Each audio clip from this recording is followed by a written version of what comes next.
Und damit zurück zu This is the Police und unserem Mordfall von Herrn Pazzi. Dort lesen wir uns erstmal die Zeugenhinweise durch, die aufgenommen wurden. Ross Murphy, der Fahrer des Opfers. Mr. Pazzi ging gerne hin und wieder nachts in der Stadt spazieren. Ich habe ihn nach einem langen Arbeitsessen abends zu einer seiner Runden gefahren. Wir haben am Park nahe des Denkmals gehalten und ich habe nichts Verdächtiges bemerkt. Aber da war dieser graue Lieferwagen ohne Nummernschild. Er ist uns vom Restaurant zum Park gefolgt, aber vor unserem Ziel irgendwo abgebogen. Unser Gerichtsmediziner, Mr. Pazzi, starb sofort nach dem Zusammenstoß. Ein schweres Fahrzeug muss ihn mit hoher Geschwindigkeit gerammt haben. Die Verletzungen weisen auf einen Kuhfänger am Fahrzeug hin, also handelt es sich vielleicht um einen Jeep oder einen ähnlichen schweren Wagen. In weichem Gewebe fanden sich Splitter einer Windschutzscheibe, also war der Zusammenstoß offenbar so heftig genug, um den Körper in die Luft und durch die Scheibe zu schleudern. An der Kleidung des Opfers finden sich Spuren grauer Farbe. Iwan Blatzikowski, Passant. Ich gehe nachts im Park laufen. Heute Nacht habe ich den lauten Motor eines Motorrads gehört und wollte nachsehen, was los ist. Ich dachte, es wären Biker. Die halten gerne Rennen auf den leeren Straßen ab, aber als ich näher kam, sah ich, dass die Straße frei war. Dann habe ich die Leiche gesehen und die Polizei gerufen. Der Asphalt am Tatort wurde von Reifenspuren von Motorrädern und Glassplittern gefunden. Okay. Und die Überwachungskamera in einer nahen Kreuzung hat eine Überwachungskamera eine Gruppe von Bikern aufgezeichnet, hinter denen ein grauer Jeep mit geborstener Windschutzscheibe auszumachen ist. Also muss es wohl ein grauer Jeep sein. Das ist für mich zwar kein Jeep, sondern eher ein Lieferwagen oder so ein LKW. Oh, eher LKW. Schauen wir mal. Also, er hat seinen Wagen verlassen.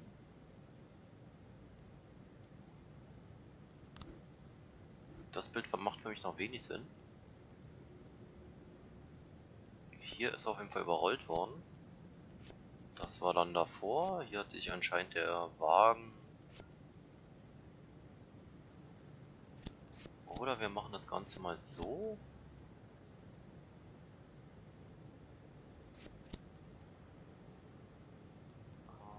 Er läuft über die Straße, wird dann erfasst und überrollt. Und dann ist er tot.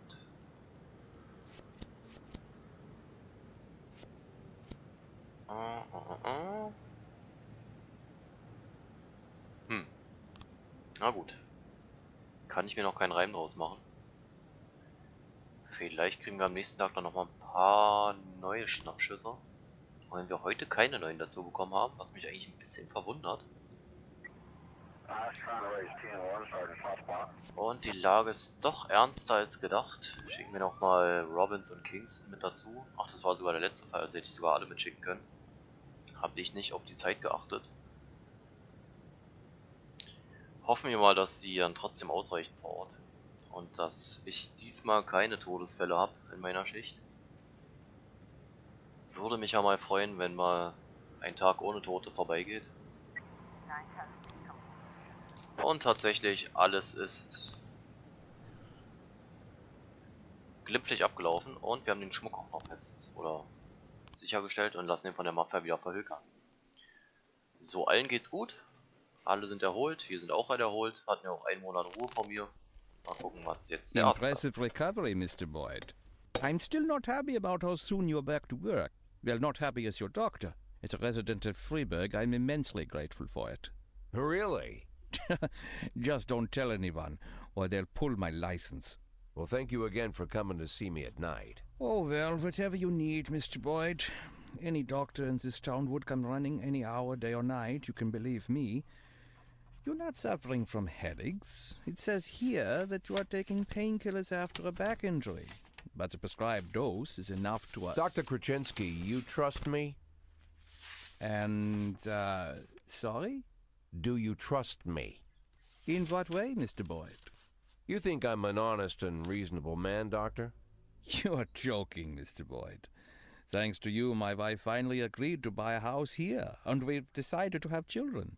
Thanks to you, I'm not afraid to visit my patients at night. I think you are the most honest and reasonable person in the city, Mr. Boyd. Great. You see, Dr. Kraczynski, I'm an addict. Mr. Boyd, is... Well, not a drug addict in the way you might imagine. I'm not some weak-willed junkie. Sometimes I stay clean so long that the tablets stay locked in the barn so long they go past the expiration date. But there are less pleasant stories. You know what? Let's... I once took a whole bottle right there in the barn. Passed out in my own vomit. I almost choked. I fought the convulsions, somehow managed to break 4 ribs. For 2 weeks my chest was so sore I wanted to die. But for those 2 weeks I kept swallowing pills. Couldn't stop. If you want, I could... I once took a dose right before a party at home. My wife Laura had some old friends over from college. I didn't take that many, maybe 5 or 6 pills, but it felt like I'd taken a few hundred. I passed out while I was carrying a tray of drinks. On the way down, I knocked over a set of Laura's scented candles. The house almost burned down. The repairs took a good chunk from our savings. Mr. Boyd, if you'll allow me, I'd just... As you can see, Doctor, I'm well aware of the seriousness of the situation and the possible consequences. But sometimes I need the pills. I don't use the word lightly. Sometimes I've got to work on cases with more energy than I've got. I can't do it without 'em. And I know you want me doing my job. So tomorrow I want you to come here and bring me some tablets. Lots of tablets. 10 bottles. No, better 15. Yeah, 15 bottles. The next 3 months are going to be extremely difficult, Doc. I would like to discuss your... You'll bring the pills, Doctor? Yes, Mr. Boyd. Yes. Very good. Look, I don't want to trouble you any further. I bet your family doesn't like you running away with me at night. I'd bet they'd rather I was still in that coma.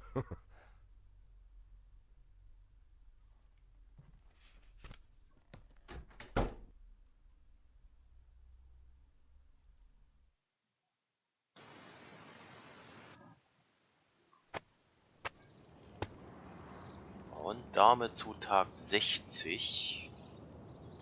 Also wir sehen, unsere Tablettenabhängigkeit wird also nicht mehr geheilt werden.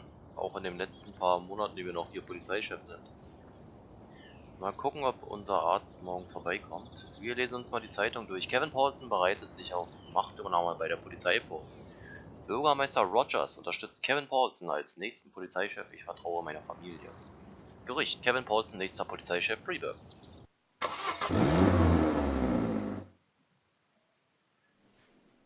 Keiner möchte zu Hause bleiben. Das freut mich natürlich wieder sehr.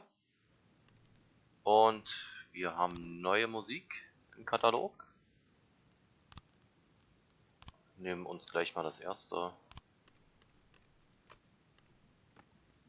Alexander Borodin mit dem String Quartal Nummer 1.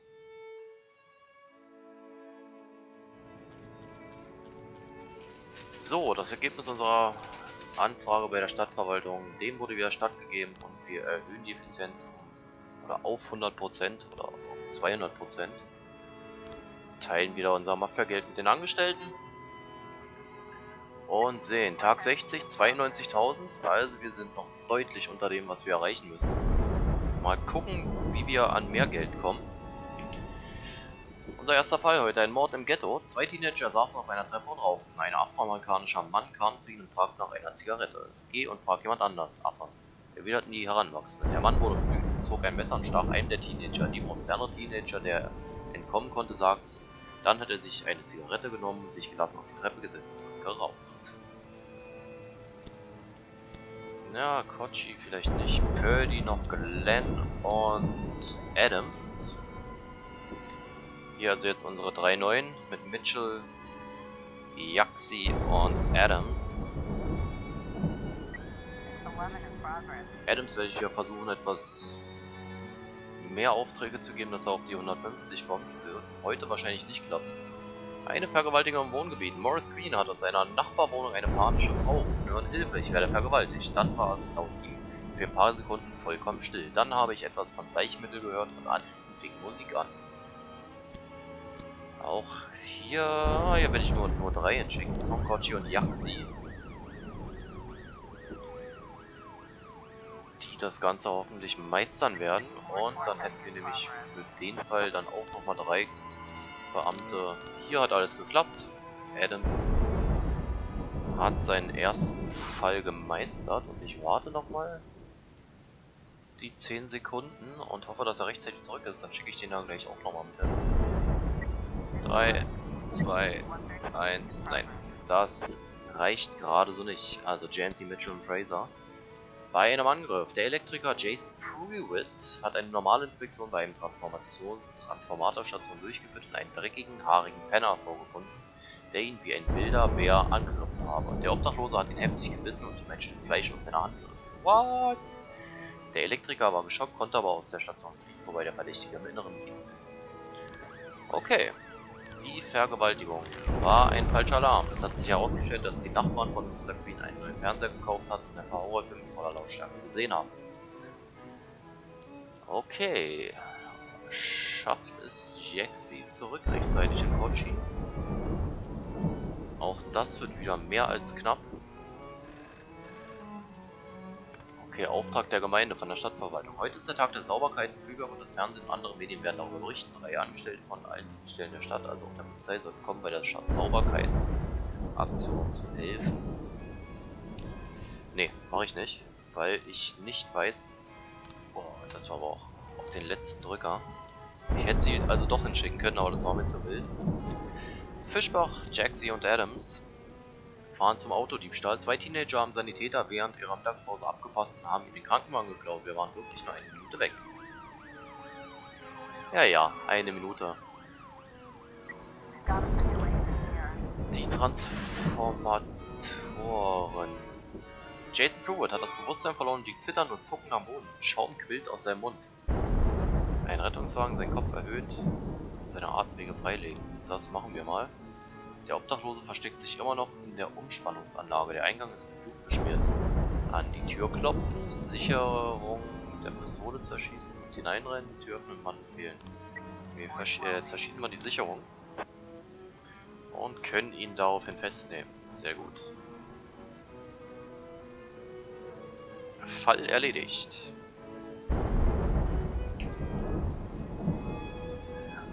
Jetzt könnten wir aber auch noch mal jemanden auf die Schulbank setzen aus der Schicht. Ja, und zwar mache ich das mal mit Mitchell. Der Autodiebstahl. Auch hier ist der Fall erledigt. Aber mit Fischbach an der Seite wundert mich das natürlich nicht. Eine Massenschlägerei auf der Mülldeponie. Da warten wir noch mal kurz, bis Jaxi und Adams zurück sind. Die schicke ich da auf jeden Fall auch wieder mit hin. Oh, da können wir sogar so ziemlich alle hinschicken, die wir haben. Ungefähr 1 Dutzend Obdachloser waren dabei, eine Mülldeponie nach wertvollen Gegenständen zu durchsuchen, als sie auf einen Koffer mit Zahlenschloss stießen. Während der Diskussion darüber, wie sie den Inhalt aufteilen wollten, brach ein Kampf aus. Einige hatten Messer bei sich, ein Zeuge hat die Polizei gerufen und berichtet, dass einige der Obdachlosen entschlossen seien, bis zum Tod zu kämpfen. Okay, Fischbach. Dann schicken wir auf jeden Fall alle 9 hin. Mitchell, Jaxi und Adams. Und ich hätte gerne 3 noch über, also kann ich noch 3 schicken. Song, Fraser und Purdy.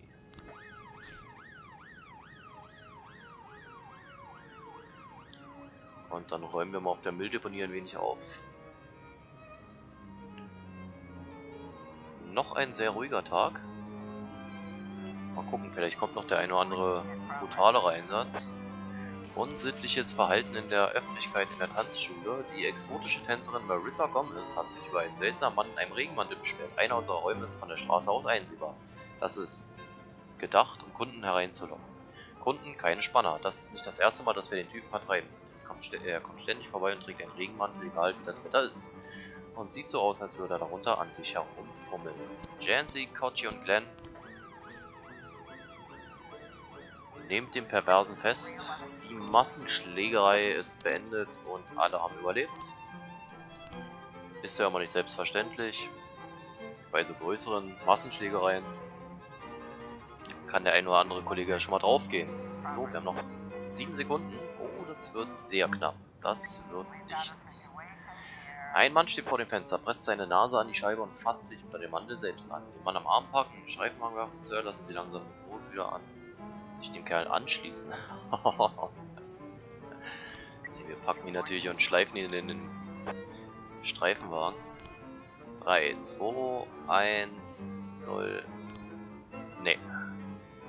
Ein versuchter Autodiebstahl kann durch uns nicht bearbeitet werden. So, der Täter flieht auf jeden Fall.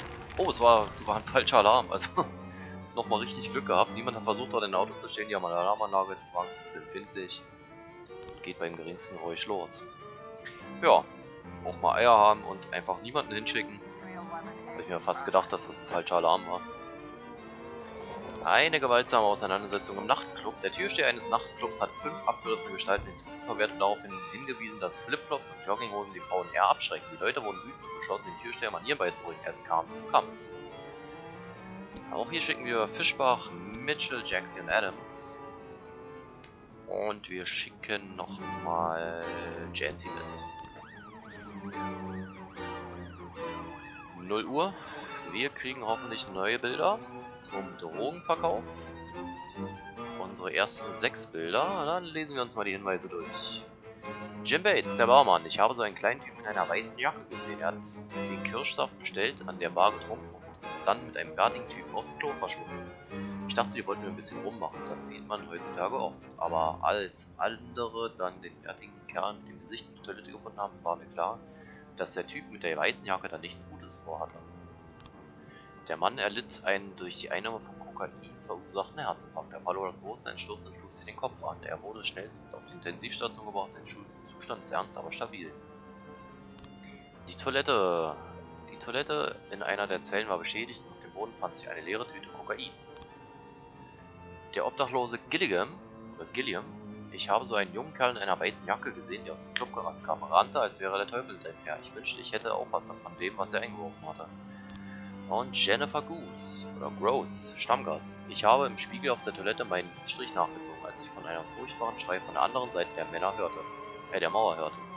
Ich und meine Freundin gingen rüber, um nachzusehen, was los war, und fanden einen Süchtigen, der am Boden lag. Natürlich haben wir sofort einen Krankenwagen gerufen, aber vielleicht wäre es besser, wenn er es nicht schafft. Diese stinkenden Junkies verpesten nur die Luft unseres schönen Planeten. Okay, also, es ging an der Bar los. Dann sind die beiden auf Toilette gegangen. Hier kam es zur Übergabe. Dann hat er sich das Kokain auf die Hand gemacht, geschnupft und ist dann umgekippt. Sehr gute Ermittlungen, wir haben die richtigen Schnappschüsse gleich gefunden. Und Bruno Savini, ein Student, ist unser Tatverdächtiger. Beasley ist erst morgen im Einsatz. Und das werden wir dann auch morgen machen. Die Fahrerflucht hat schon wieder keine neuen Ansichten gebracht. Okay. Dann schauen wir mal, ob wir vielleicht nicht doch noch was bekommen.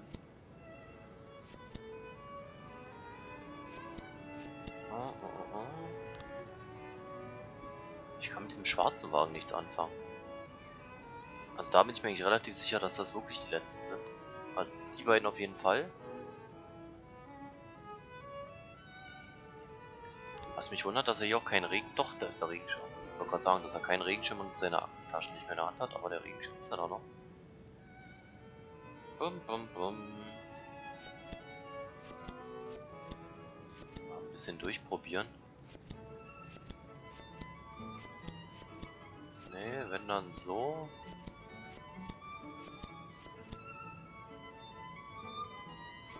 Oder das ist das letzte Bild. Nee, auch nicht.